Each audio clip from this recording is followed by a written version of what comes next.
नमस्कार। आज हम आप लोगों को सौर मंडल से संबंधित कुछ रोचक जानकारी आपको बताने जा रहे हैं, जिसको समझना बहुत ही जरूरी है। आप ये जान चुके हैं कि सौर मंडल में हमारे सूर्य, हमारे 8 ग्रह, इन ग्रहों के उपग्रह और बहुत से आकाशीय पिंड जो सूर्य की परिक्रमा करते हैं, सबों को मिलाकर सौर परिवार या सौर मंडल कहा जाता है। उसी सौर मंडल में एक घटना का आप अनुभव कभी किए होंगे। यदि आप अंधेरी रात में आप स्वच्छ आसमान में कभी आप देखे होंगे तो चंद्रमा की विभिन्न आकृतियां आपको दिखाई पड़ रही होंगी। कभी पूर्ण चंद्रमा पूरा गोल, कभी आप देखे होंगे कि चंद्रमा आधा दिखाई पड़ रहा है, कभी आप देख रहे होंगे कि चंद्रमा आधा से भी कम दिखाई पड़ रहा है, और कभी आप देखे होंगे कि चंद्रमा बिल्कुल नहीं दिखाई पड़ रहा है। आखिर में ऐसा क्यों होता है? सूर्य के साथ तो ऐसा कभी नहीं होता है। जब भी हम दिन में सूर्य को देखते हैं तो पूरा गोल दिखाई पड़ता है। तो आज हम इसी रोचक जानकारी को आप लोग के बीच में रखेंगे कि चंद्रमा का आकार हमें प्रत्येक रात को एक समान क्यों नहीं दिखाई पड़ता है। और इसी के संबंध में आज हम आप लोगों के बीच में लेकर आए हैं चंद्रमा की कला है। इसको समझने के लिए हम पर आपको समझना होगा चंद्रमा की 4 आकृतियों के बारे में समझना होगा।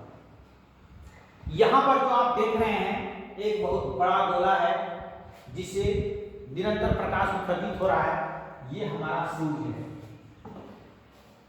यहां पर आप बीच में देख रहे हैं ये हमारी पृथ्वी है, और ये जो 4 सूर्य को दिखाया गया है ये चंद्रमा है। ये चंद्रमा हमारी पृथ्वी का चक्कर लगा रहा है निरंतर। इसी चक्कर के क्रम में लगातार उनकी स्थिति बदलते रहता है और हम उसे विभिन्न रूपों में देखते हैं, और इन्हीं विभिन्न रूपों को चंद्रमा की कलाएं नाम दिया गया है। आज हम आपको ये समझाएंगे कि आखिर में चंद्रमा प्रत्येक रात को एक समान क्यों नहीं दिखाई पड़ता, कभी अपूर्ण गोल क्यों दिखाई पड़ता है, और कभी पूर्ण रूप से विलुप्त क्यों हो जाता है। आप समझिए कि यहां सूर्य है, यहां हमारी पृथ्वी है, तो सूर्य से आने वाली किरणें इस पृथ्वी को इतने भागों तक उजाला कर देती है, अर्थात दिन हो जाता है। लेकिन इसके पीछे वाला जो साइड है वहां रात होती है, और चंद्रमा को जब हम यहाँ दिन में किसी कहीं पर देखने का प्रयास करते हैं तो चंद्रमा को हम देख नहीं पाते। इसका कारण है कि स्वयं हमारे पास इतना प्रकाश होता है कि हम चंद्रमा के प्रकाश का अनुभव नहीं कर पाते, इसलिए हमको दिखाई नहीं पड़ता है। अब आप गौर करिए, हम यहाँ पर रात्रि हो चुका है। यदि एक चंद्रमा उस दिन यहां पर है तो चंद्रमा का आधा भाग ये पूर्ण रूपेण से सफेद होगा सूर्य के प्रकाश के कारण, क्योंकि सूर्य का प्रकाश चलेगा तो यहां भी पहुंचेगा, यहां तक उजाला करेगा। हम इस साइड में हैं और चंद्रमा ठीक हमारे सामने में उजाला हो रहा है। ऐसे में हम चंद्रमा के इतने भागों को देख पाएंगे, अर्थात पूर्ण रूपेण चंद्रमा हमको गोले के रूप में दिखाई पड़ेगा। अब हम चलते हैं उसके आगे वाले स्थिति में। यहां से सूर्य का प्रकाश जब चलेगा तो चंद्रमा इस रूप में यहां पर उजाला होगा चंद्रमा में, लेकिन हम हैं कहां पर? उस समय यहां पर हम हैं। चंद्रमा के इस भाग को हम देखने का प्रयास करते हैं तो हम चंद्रमा के ऐसे भाग को ही देख पाते हैं, क्योंकि यहां से जब तिरछा देखते हैं तो चंद्रमा के ऐसे भाग को यहाँ तक देख पाते हैं, उस भाग को नहीं देख पाते क्योंकि वो उल्टे साइड में चला जाता है। और इसीलिए हम चंद्रमा के उजले भाग, यहाँ तक अंधेरे भाग को नहीं देख पाते हैं क्योंकि वो तो दिखाई नहीं पड़ेगा हमको। कितना दिखाई पड़ेगा? यहाँ तक दिखाई पड़ेगा। और यहाँ आने के बाद हम क्या देखते हैं कि चंद्रमा का एक छोटा हिस्सा ही हमको दिखाई पड़ता है। जो चंद्रमा यहाँ पूर्ण रूप में एक गोले की तरह दिखाई पड़ रहा था, यहाँ आने के बाद हम क्या देख रहे हैं कि चंद्रमा का बहुत छोटा हिस्सा ही हम देख पाते हैं। ठीक, अब उसके आगे वाली स्थिति को हम ध्यान देंगे। जब चंद्रमा यहां होगा, तो यहां जब चंद्रमा होगा तो सूर्य का प्रकाश इसको इसी ओर लगेगा, इधर। इसको यदि हम देखना भी चाहेंगे यहां से, तो इस भाग को हम देख नहीं पाएंगे, हम यहां देख पाएंगे। लेकिन उस समय यहां पर चंद्रमा में क्या है? काली रात है, अंधेरा है, और अंधेरा भाग हमको कभी साफ साफ दिखाई नहीं पड़ता है। यहां जब चंद्रमा पहुंचेगा तो उसको हम देख ही नहीं सकेंगे, अर्थात पूर्ण रूप में चंद्रमा लुप्त होगा। अब यहां से जब हम आगे बढ़ेंगे, इस स्थिति को प्राप्त करेंगे, तो यहां भी चंद्रमा का ये हिस्सा होगा उजाला।